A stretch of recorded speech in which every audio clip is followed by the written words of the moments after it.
Bem-vindos a mais uma Conversa de Peso. Nossa convidada hoje é cantora e compositora. Já participou de programas de destaque na TV brasileira. Finalista do programa Ídolos na Rede Record e no The Voice Brasil da Rede Globo. Também se destacou no programa Máquina da Fama do SBT. Recentemente gravou 2 faixas no CD Vertigens, de Egisto Dal Santo, Garotos da Rua, produtor musical com mais de 30 discos gravados durante toda a sua carreira. Também teve parceria recente com Felipe Duarte, músico, compositor e intérprete com atuação na capital Porto Alegre. Eu converso hoje com Simone Schuster. Seja bem-vinda, Simone, ao nosso programa. Olá, obrigada por esse convite, Dejair. É um prazer nosso tê-la aqui no programa. Igualmente. A cantora Simone surgiu quando? Já era um sonho de criança? Eu comecei, o meu sonho bem de criança mesmo era ser dançarina, né? Eu queria ser dançarina. E aí depois, eu sempre cantei, cantar não era uma coisa assim, um sonho quando eu era criança mesmo, quando eu era bem criança, sabe? Era uma coisa que eu fazia automaticamente porque a família toda já era de músicos, então a gente tinha isso como uma coisa bem natural, assim, sabe? Estava no DNA da família. Não era uma coisa, eu vou ser cantora, ou enfim. Nem se falava muito disso, porque parecia até uma coisa, assim, bem utópica, né? Eu ia perguntar depois, quando tu descobriu que tinha dons vocais, então já veio da família. Eu já tive isso bem cedo. Depois que eu comecei a cantar, que minha mãe me disse pela primeira vez que eu tinha solfejado uma música antes de falar a primeira palavra. E aí foi que eu também acabei vendo que realmente isso era bem mais meu, essa coisa da música, do que eu imaginava, né? Daí depois eu cantei na igreja, cantei no CTG. Cantei em várias, sabe, essas coisas de família, assim, eventos, toda casamentos. Festinha, a Simone cantava. A Simone cantava. E aí, com o tempo, isso foi se tornando uma coisa maior, assim, né, na minha vida. Com o tempo, isso foi criando mais corpo, assim. Tá. Quem da família canta também? Pai, mãe? Na verdade, os meus avós foram os primeiros, assim, a cantar. O meu avô toca a gaita de fole e a minha avó já cantava também, então era muito comum as reuniões de família terem as músicas alemãs, porque a gente é de descendência alemã e... Schuster. Não se nota, né? Mas eu sou. Opa. E então a gente acabava fazendo essas reuniões e a minha avó cantava muito. Minha avó era compositora, então ela compunha também em alemão, embora ela aprendeu, era autodidata, então, mas ela compunha as próprias músicas e também ela fazia teatro, e esses teatros eram musicais, na verdade. Teatros religiosos, né, na época. Então eram teatros musicais e a partir daí já E tinha. foi a avó a tua grande incentivadora?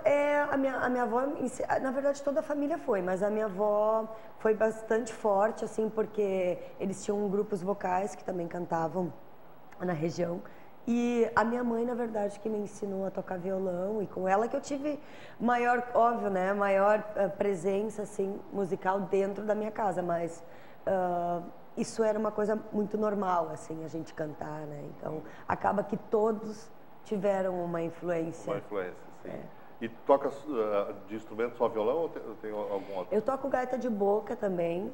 Eu não sou uma profissional em nenhum dos dois instrumentos, né? Mas toca, quebra o galho. Mas eu toco justamente para me acompanhar, para que eu possa cantar quando eu tenho que fazer apresentações sozinha.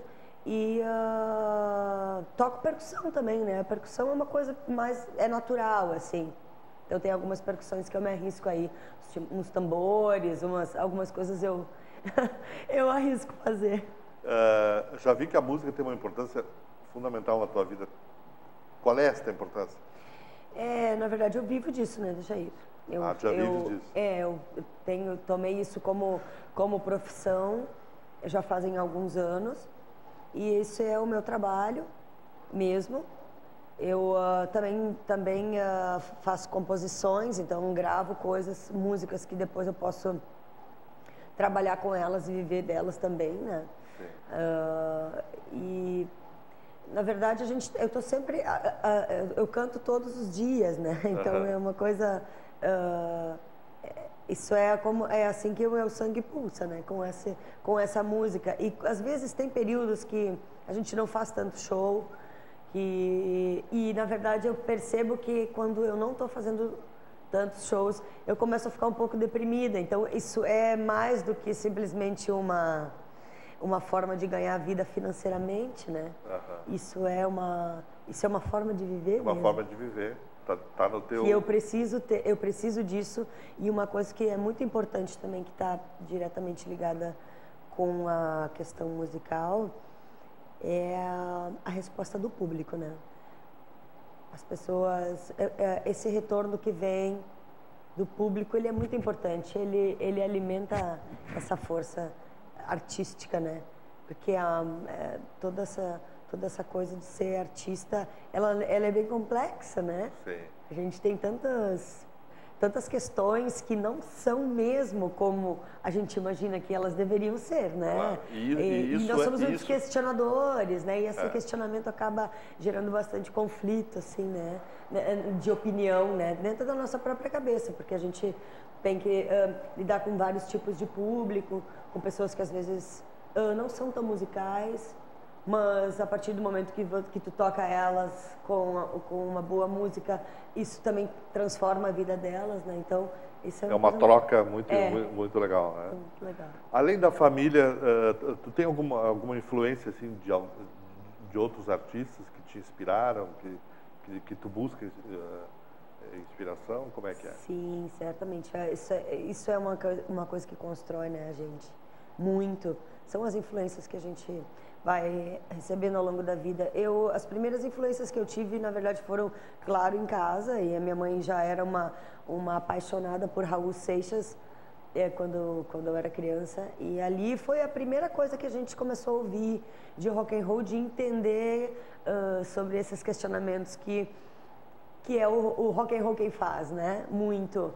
Quem acabou pautando o questionamento foi o rock and roll, né? Assim, se apropriando dessa coisa. Então foi ali que eu comecei a criar uma identidade, tanto que a forma como eu manifesto a minha música, ela é também bastante contestadora, e os shows também são sempre bem fortes, assim, com uma atitude que revela essa vontade de ver as coisas serem de uma forma... Um mundo melhor. Sabe? Mais justa, mais justo. Mais alternativa também, sem tanto padrão estipulado. Tanta regra.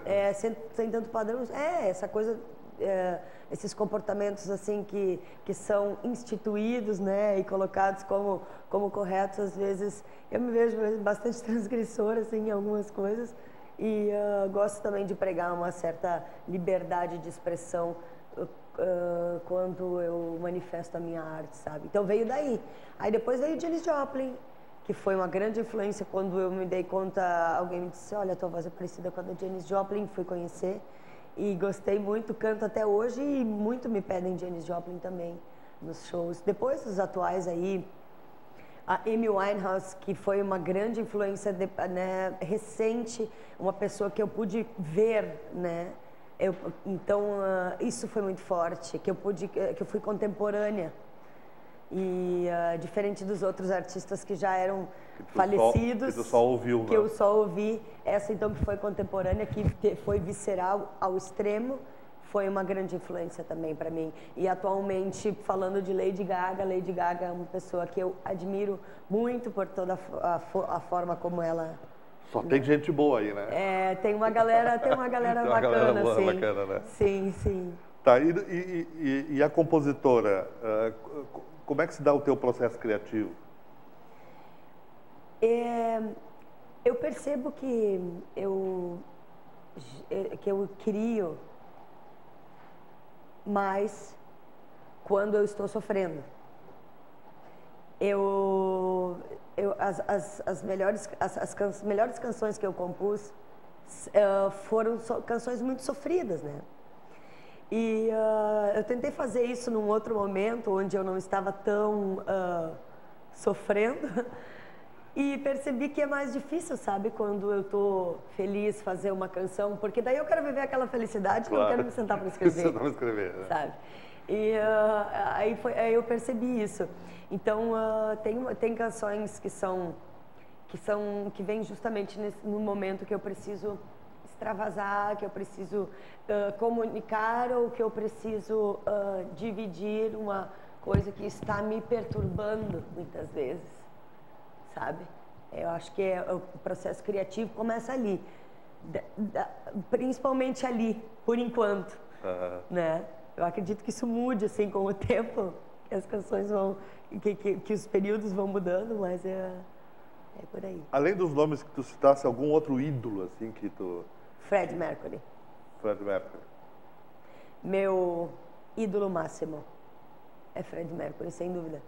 Ele é o rei dos... Fez história, né? Ele é claro, quando eu era criança eu costumava assistir muita coisa do Michael Jackson, porque o Michael Jackson também ele é inigualável, né, inatingível no segmento dele.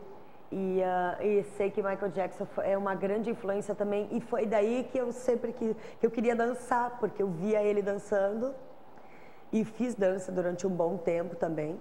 Mas Michael Jackson foi uma figura que me inspirou muito nos paetês. Muito nos paetês da mão. O teu estilo é rock and roll?